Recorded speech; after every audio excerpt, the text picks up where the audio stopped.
Good morning, Oklahoma, and welcome to Cow-Calf Corner.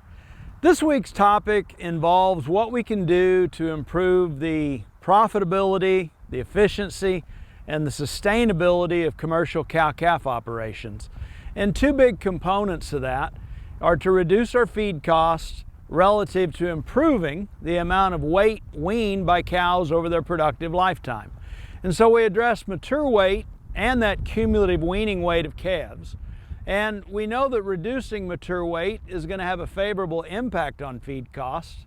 And cumulative weight weaned, or the total amount of pounds of calf weaned over the cow's lifetime, is going to be the result of cows that each year calve earlier in the calving season, wean off a healthier calf, and avoid ever being culled as a result of bad temperament, reproductive failure, or some sort of unsoundness.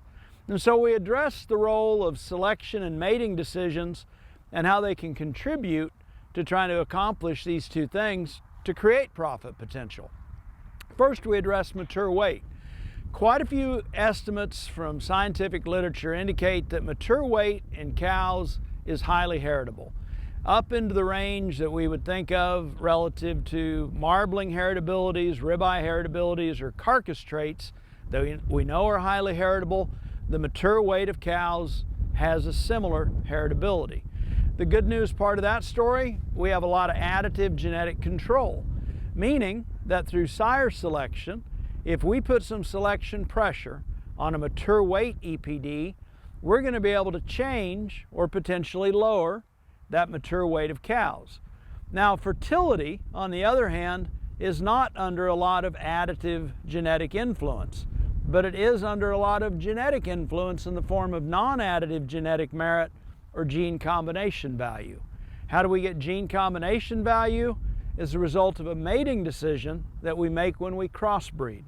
When we crossbreed, we combine the alleles from two or more breeds at loci across the genome of that crossbred calf, and we get the biological phenomenon that we call hybrid vigor or heterosis. In the end, fertility is largely influenced by non-additive genetic merit and the nutritional environment of our cows. So how can we improve it? Through crossbreeding. Quite a bit of scientific literature shows a huge bump in the total pounds of calves weaned over the lifetime of a cow as a result of crossbreeding systems, some estimates of up to 25% increase, and at least half of that is a result of heterosis in that crossbred cow that contributes to her fertility, her reproductive fitness, her longevity and production. And so, can we improve reducing mature cow size and the total pounds of calves weaned simultaneously? You bet. As a result of putting some selection pressure in the right place in sire selection and a well-planned, well-designed crossbreeding system, we can manage to improve that total pounds of calf weaned and give cows a little more longevity in their lifetime of production. Final thought on this, crossbreeding does require a high level of management. We've got to consider what breeds we want to include in it, and we need to apply selection pressure in those breeds same way as we would if we were talking about straight bred animals. The additive genetic merit of those sires that we're going to bring into the crossbreeding system is what equates to a higher level of performance in the calves, and it's that we build off of to get that hybrid vigor.